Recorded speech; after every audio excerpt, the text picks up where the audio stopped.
Olá, sejam todos muito bem-vindos ao vídeo que é com certeza o vídeo mais esperado desse canal, que é o vídeo onde eu conto pra vocês como eu faço meus fichamentos.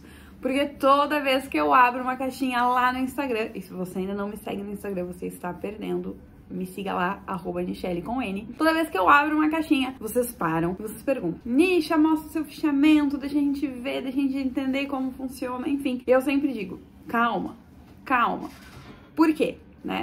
Já vou aproveitar e fazer o disclaimer desse vídeo. Porque assim, eu acho um pouco perigoso mostrar exatamente o fichamento, porque pode parecer que eu estou passando uma série de regrinhas e que eu estou mostrando que vocês devem fazer do jeito que eu faço. E esse é o tipo de coisa que quem me acompanha há mais tempo sabe que eu sou extremamente contra. Eu gosto de fazer com que vocês entendam como as coisas funcionam. É assim que eu sempre lidei com tudo. É assim que eu lidava, quando eu tava dando aula dentro da sala de aula. Eu gosto desse processo, do processo de fazer a pessoa entender como funciona e aí sim pensar em como vai fazer aquilo e não só sair despejando um monte de regrinha e falando, tem que fazer assim, seguindo esse passo a passo. Até porque a maneira como eu faço fichamento hoje, principalmente o literário, que é o que eu vou mostrar pra vocês, eu descobri na tentativa e no erro. Porque eu acho que eu já comentei sobre isso algumas vezes lá no Instagram, então me desculpem se eu acabar parecendo repetitiva, mas o meu fichamento literário hoje é uma adaptação de coisas que eu fazia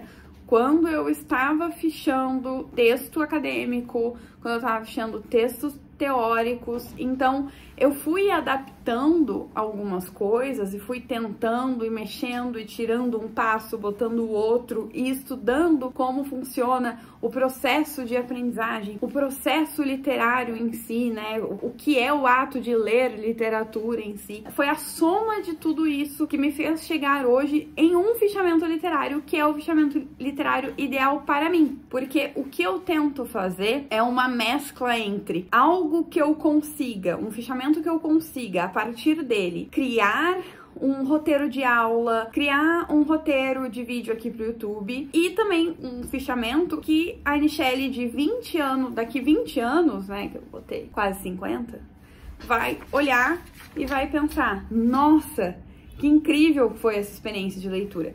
Então, para não ficar fazendo dois tipos de fichamento, o fichamento para dar aula, o fichamento de experiência de leitura, eu tento mesclar esses dois e aí a partir dele, e montar o vídeo, a aula, enfim, etc. Então, eu quero que isso fique muito claro, que o que eu faço porque eu tentei, eu errei, eu mexi várias vezes na maneira de fazer. Até hoje, às vezes, eu acabo olhando, penso, isso aqui não funciona mais, tiro, começo a fazer de outro jeito, ou vejo alguém comentando sobre alguma estratégia e tento colocar essa estratégia na minha rotina e se dá certo, enfim. O que eu quero dizer é que o ato de fazer fichamento, ele vai mudando conforme a gente vai mudando também, conforme a gente vai conhecendo, conforme a gente vai estudando, conforme o nosso background de leitura for aumentando. Outra coisa que é bem importante deixar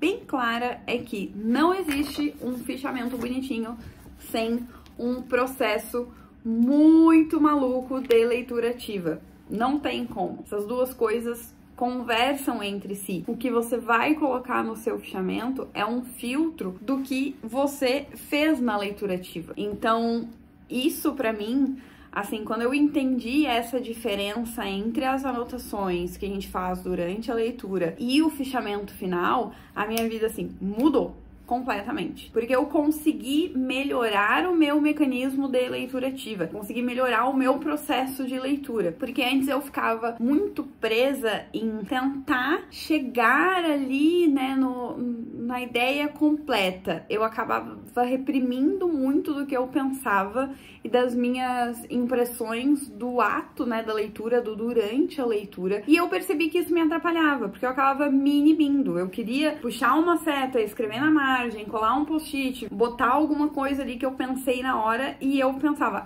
eu não vou fazer isso porque pode ser que quando eu termine o livro não tem nada a ver com isso. Porém, eu entendi que tá tudo bem se não eu terminar o livro e mudar de ideia no meio do caminho, né?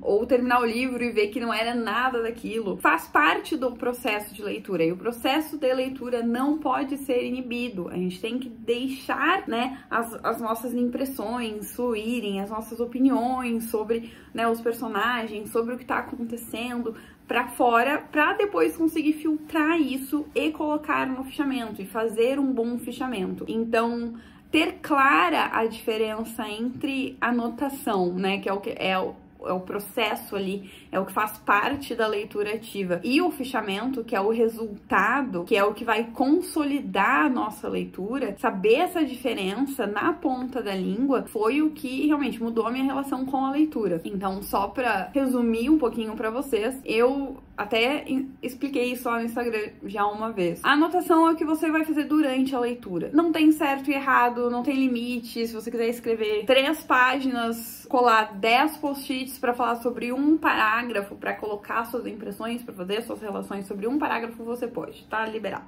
O fichamento é o que você faz depois da leitura. Ele precisa ser objetivo e conciso. Você precisa ser claro no que você tá passando ali. O que eu faço sempre os meus fichamentos eu escrevo como se eu estivesse escrevendo para uma outra pessoa, porque eu sei que a Michelle do futuro vai pegar aquilo pra ler e vai conseguir compreender isso, porque, né, aí a gente já pode aqui entrar em algumas questões filosóficas de você no futuro ser outra pessoa, e é bom escrever para outra pessoa, enfim. Agora eu quero mostrar pra vocês um pouquinho, e eu espero conseguir, como que eu faço exatamente isso. Eu peguei um livro que eu li, já está lido, já está fichado, ele já está todo marcadinho, porque eu acho que fica mais claro do que se eu trouxesse algo aqui pra vocês no meio, no processo. Então, eu vou usar como exemplo Frankenstein, que a gente leu em abril no Clube Literário. E eu quero esclarecer uma coisa. Esse livro eu li para trabalho, para dar uma aula sobre ele,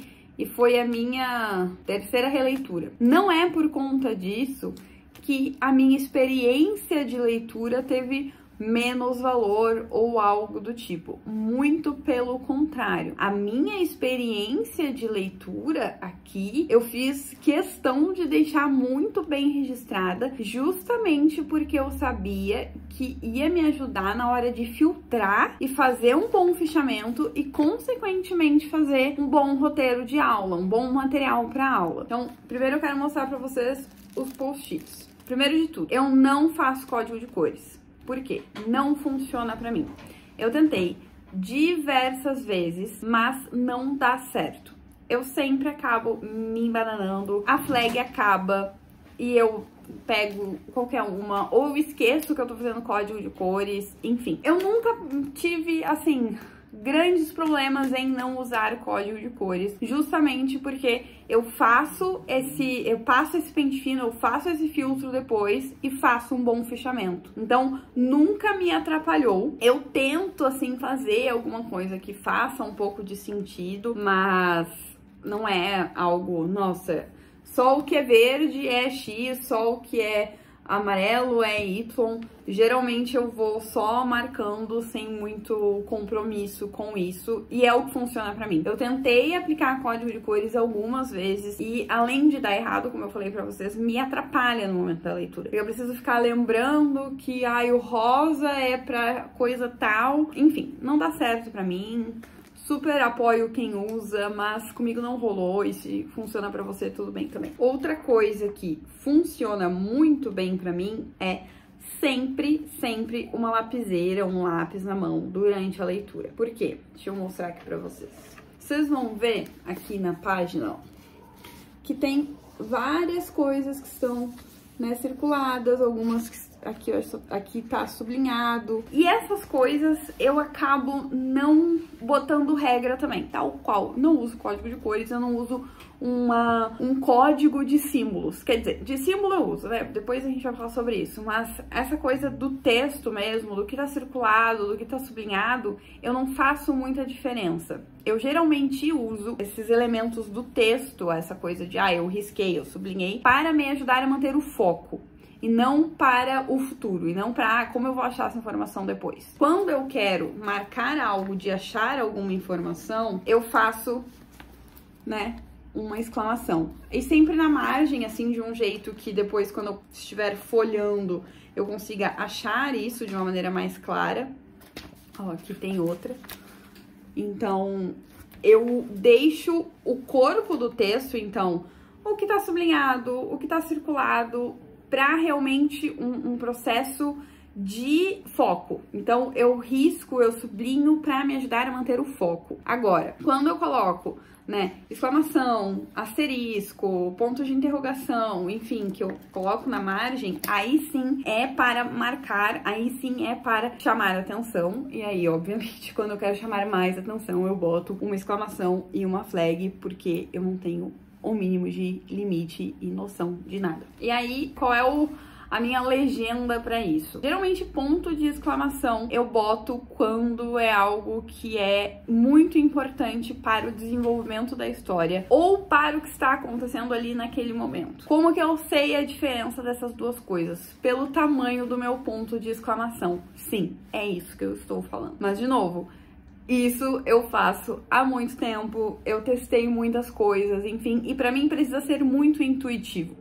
Eu não posso ficar pensando muito, não pode ter muito código, muita legenda, enfim. Então, realmente, quando o ponto de exclamação é menor, eu sei que aquilo é importante para aquela situação, para aquele capítulo. Quando é um ponto de exclamação grande, eu sei que é algo importante e relevante para a história como um todo.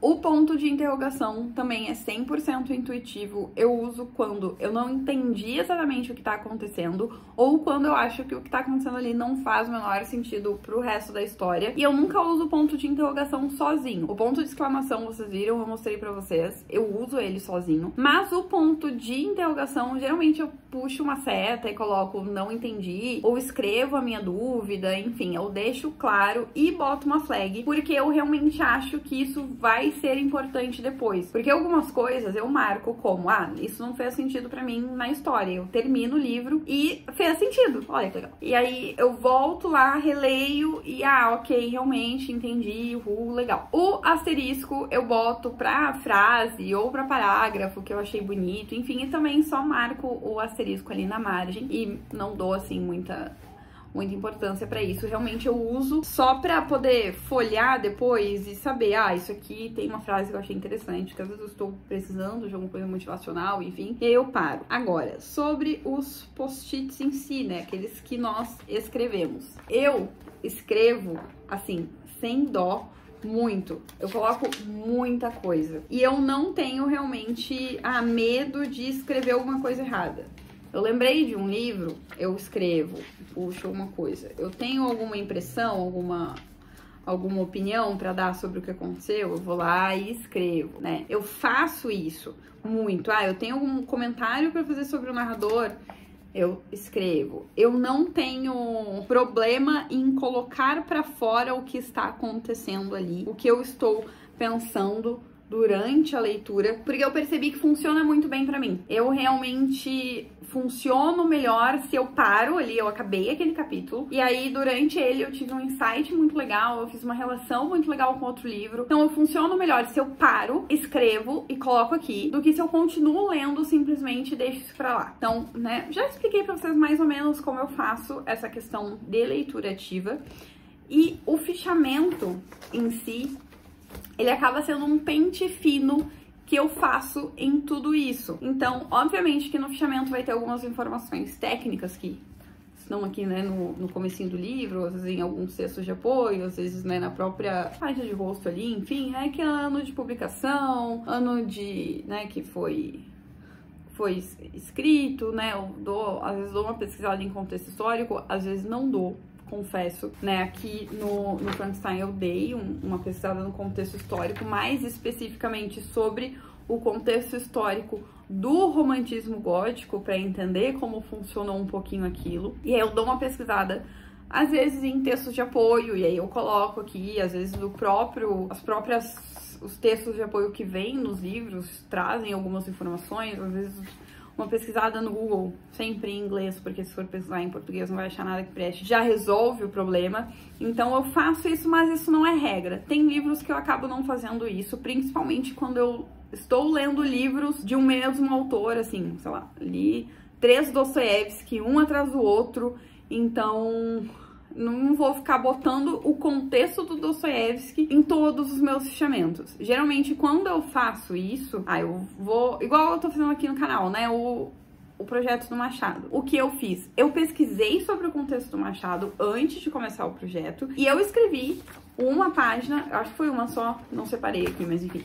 Eu separei uma página frente e verso sobre o contexto do Machado, contexto histórico, influências, isso e aquilo. Isso está lá. Eu não vou precisar repetir isso em todos os fichamentos, mas como esse foi o único livro que eu li pouquíssimo sobre romantismo gótico, eu achei de bom tom colocar e de bom tom também fazer um pouquinho maior as coisas. Eu geralmente estruturo os meus fichamentos por tema. Isso pode parecer um pouco estranho. Coloco ali o contextozinho, depois coloco um resuminho, assim, muito pequeno, muito objetivo da obra, de um parágrafo mais ou menos. Uma coisa assim, só pra realmente ser resumo mesmo. Eu nem coloco minha impressão nesse resumo. E aí depois eu acabo separando por tópicos. Alguns livros é mais fácil de fazer isso do que em outros. Por exemplo, em Frankenstein eu separei por tópicos de assunto. Então, eu separei 3 tópicos, que é a ciência, o belo e o imaginário, né?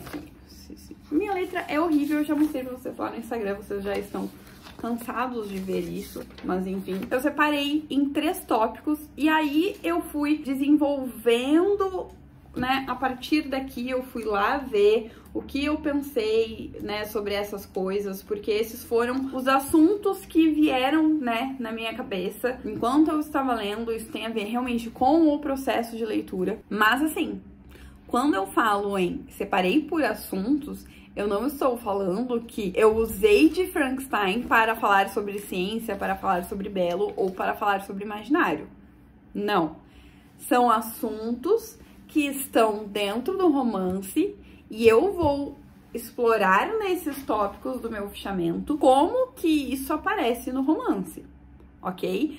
Tanto que é raríssimo nesses tópicos eu botar material de apoio, principalmente quando esse material de apoio não é literário. Aqui no Frankenstein, especificamente na parte do belo, eu acabei trazendo uma definição de belo que o Ariano Suassuna apresenta no seu livro, né, na teoria da estética, mas só pra eu me guiar, porque eu não sou a pessoa assim mais versada sobre belo deste mundo, mas esses tópicos podem aparecer de outras maneiras. Por exemplo, quando eu li A Mão e a Luva, do Machado, que tem vídeo aqui no canal, esses tópicos, na verdade, eram os personagens. Eram os 4 personagens principais. E eu desenvolvi sobre cada um deles. Mas nem sempre os personagens em si vão ser o centro da história. Ou o centro da sua leitura, porque isso é muito importante. A sua leitura, o foco da sua leitura foi o quê? Então, saber isso e perceber que isso é 100% pessoal é muito importante. E nesses tópicos, eu geralmente vou mesclar elementos do livro, às vezes eu vou elencar, na página tal tem isso, nananã, e aí eu vou desenvolvendo as minhas impressões. E aí, obviamente, gente, com o bom senso, porque aqui, isso tudo tem escrito aqui em post-it, nas margens, enfim, isso tudo é impressão. Eu não tenho como colocar todas as impressões que eu tive durante a leitura no fichamento. O fichamento é o final. Então, o que eu vou fazer é, eu releio as minhas impressões, eu releio o que eu anotei durante a leitura, e se for preciso, eu paro, releio algum capítulo, releio algum parágrafo, enfim, e aí eu vou reformular isso. Algumas impressões, depois que acaba o livro, não fazem sentido. Mas não é por conta disso que eu vou tirar esse post-it aqui e vou jogar fora. Ele vai ficar aqui. Ele pertence ao meu processo de leitura, mas ele não pertence ao meu processo de fichamento, ele não pertence ao final. Então ele não vem pra cá. Porque eu quero mostrar pra vocês todas essas anotações em margem. Enfim, isso tudo eu transformei nisso aqui, ó. Simplesmente. Por quê? Porque a gente precisa saber dividir o que é o durante a leitura e o que é depois da leitura. Isso aqui só existe porque isso aqui foi muito bem feito e eu só consigo fazer isso muito bem feito porque eu sei que eu não estou batendo um martelo. O que eu escrevo aqui na margem, o que eu puxo uma seta, ou o que eu escrevo, às vezes escrevo pra um caramba num post-it, tenho que colar 2, 3, assim, um embaixo do outro, e aí depois eu vou ver, não faz sentido. Mas o que eu escrevi ali fez parte do meu processo de leitura, e o processo de leitura é muito importante. E espero que tenha dado pra entender mais ou menos como eu faço o meu processo de leitura e como eu transformo tudo que acontece durante a leitura em um fichamento que é útil e que tem ali, né, as minhas pinceladas de quem eu sou, do que eu acredito, enfim. Se você está vendo esse vídeo no dia 15 de junho, que é o dia que ele saiu, eu te espero lá no Instagram para nossa live de aulão de anotações e fichamentos. Nessa live eu vou explorar um pouquinho sobre o processo, né,